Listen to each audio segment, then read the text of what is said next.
It's the Prentice Allsup Heating and Air Coach's Corner, fueled by Donut Country and McDonald's on 101.9, 100.5, 1450, WGNSSports.com, and Big G TV. And this portion of the Coach's Show is brought to you by Middle Tennessee Electric, serving our community by providing affordable, reliable, and safe electricity. Online at mte.com. John Dinkins here with you. Mychal Greenwood, our visiting coach from Laverne. And, Coach, it's been an interesting week for you, interesting couple of weeks. And congratulations on the big win against Smyrna. And I know you guys have been waiting for that moment for a long time. Yeah. It felt great. It felt good to see all the guys smile together and just get to celebrate it. Big weight lifted, and we're hoping we can take that momentum into the next one. You know, it is funny. It doesn't take much to turn around. It doesn't. You know, and I think it's a long time coming. But you were in a lot of these games that you played in, and how did they react after the win? I'm interested to find out, because I know you were happy, but they had to be ecstatic. Oh, yeah, they felt good, and I know they felt good walking through the school. It's all about the peers. You want to be able to look your peers in the eyes and say, we did it.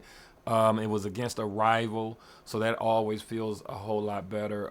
But, yeah, everything just felt lighter this week. It felt a lot lighter. We've been talking about these districts, and we were out there before we came in here, but it's been a little different year. Now, it's your first year, so I don't know if you know that it's been any different, but it just seems like it's been a lot quicker. The years gone by a lot faster, and you've been playing the opponents that you have in the district. Well, you played them pretty quickly, and I mean, you got through that round pretty quick, didn't you? Yeah. And especially with that snow week, where it canceled a week.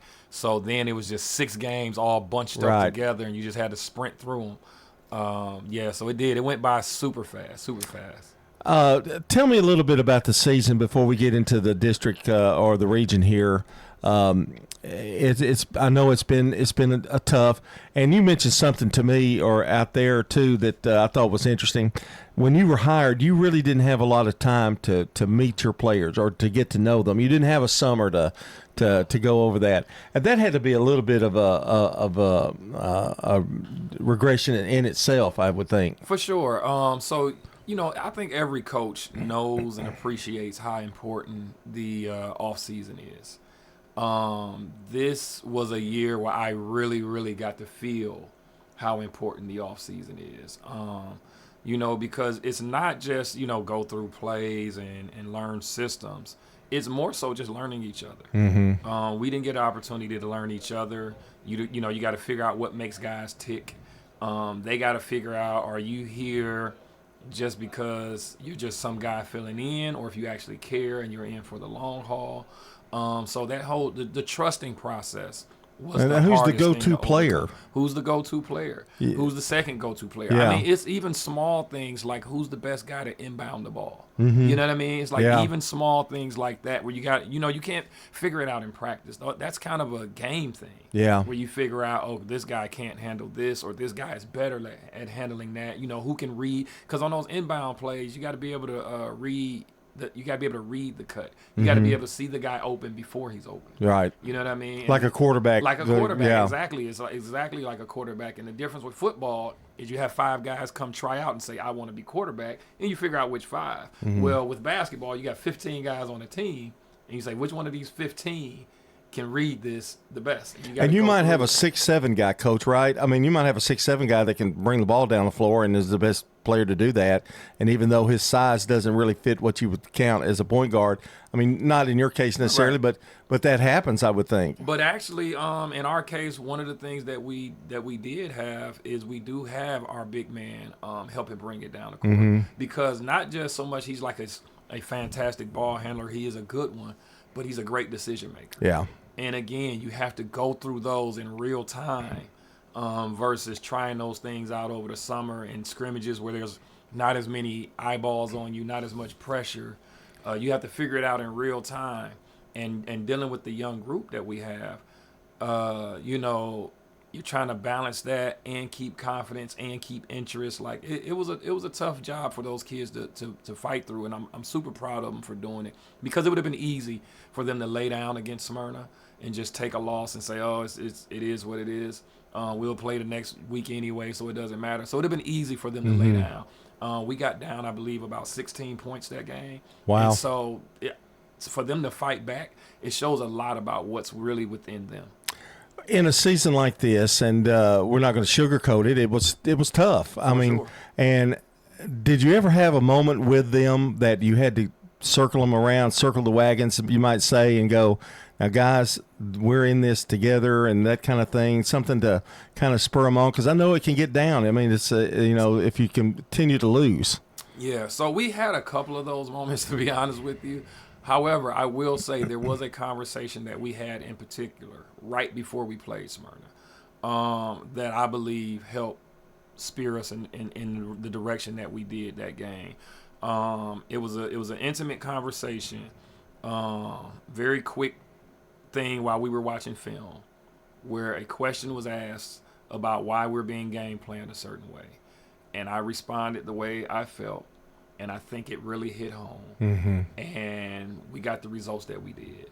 And so I'm hoping that they still understand that conversation. I hope it still resonates, and then we go out here and do what we can do this evening. You have to tip your cap to them. Consolation game. And like you said, I mean, you're going anyway. Yeah. But seeding is important, and who you draw. For sure. And they kind of sensed that, I guess, and they took it. You got Rockville tonight, and they're very talented. They've had a couple of losses in the last week or so. How do you game plan for them? Because I know they're very athletic. Yes. The thing about Rockville that I love and hate to coach against is they play really hard. They play really hard. And so if you're not willing to be physical and play hard, you can't beat them. So the X's and O's are one thing, but when you can get a group and shout out to the coach, he does a great job of just getting those guys to give everything they can. And when you have to play a team that's willing to fight and play that hard, you gotta bring your lunch pail. You know what I mean? They're not going to give you anything easy.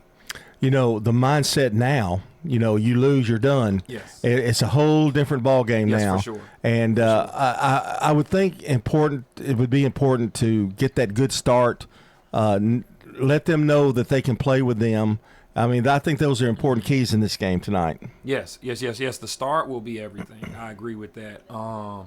We got to be able to give a punch and take a punch. You know what I mean? I got to be on my toes about how and when to use those timeouts. They'll be very important. And so, that pregame conversation, that layup line, like that all is very, very big because that first quarter is going to be everything. The game is at Rockville. I think it's at 6 tonight. Is that right? Okay. Yes, game is at 6. It's. I'm also looking forward to it because it's a rematch of a situation where first game we didn't show up at all. You know what I mean? We took a good whooping, and I know we're better than that. Yeah. And I guess your theme this year is to keep the faith. It's going to happen. Yeah. I mean, it will happen eventually. Yeah. I mean, and for the playoffs, it's why not us? Yeah. Why not us? Right. You know what I mean? Like we've fought, we've had to overcome a lot of adversity that a lot of haven't had to deal with. And at this point, it's 0-0 records. We win, and it doesn't matter what you did yesterday. It doesn't matter if you win today. And particularly in boys, there are instances of this happening. Where a team, kind of goes through, gets hot, plays well, 4 or 5 games, and no telling how far you can go. It would be an amazing accomplishment if you guys get there with the record you have. For sure. But like I said, history has proven that can happen. For sure. Because one of the things that we were all just kind of talking about in the lobby there, in this county, you got to have some winners, you got to have some losers, but the talent comparison is pretty a lot closer than the scoreboard or the records would make you think. So it's just a matter of some teams have been better at locking in for 32 minutes than others. And so if I can get my guys to lock in for 32 minutes, then we could be on the flip side of some of these results that we've been on. It's a game that it's always weird because it's one game. Crowds are usually not quite as big, so you have to find ways to kind of fire your guys up. I don't think that'll be the case tonight. I think there's going to be a good crowd there. But anything different that you'll do today that you've done in the past? Anything different? It'll be different from regular season, but it'll be very close to, like I said, the way we approach the district. And next year, regardless of what happens this year, having that summer to work with these guys is going to be so invaluable for you, isn't it? Oh yeah. I'm excited about working with my younger guys. We got an outstanding group of freshmen who was an integral part of that win against Smyrna because they come with such positive energy. Yeah. And so even though they didn't get in, the support, because like you say, you need all the support. You need everybody rallying together. So they were an intricate part of that. So yeah, the summer will be very important. But I'm trying my best not to look too far ahead and just focus on tonight. The old one game at a time. One game at a time. Mychal, it's appreciate talking to you, and tell Theo that her old principal said hey. We'll do. Always a pleasure. Thank you. All right, that's Mychal Greenwood. Got a big game tonight against Rockvale, 6 o'clock game time. This portion of the show brought to you by Edward Jones Financial Advisor Lee Colvin, who will work with you to develop a complete, tailored strategy to help you achieve your financial goals. That's Edward Jones Financial Advisor Lee Colvin. We'll be back. I think it's Oakland time.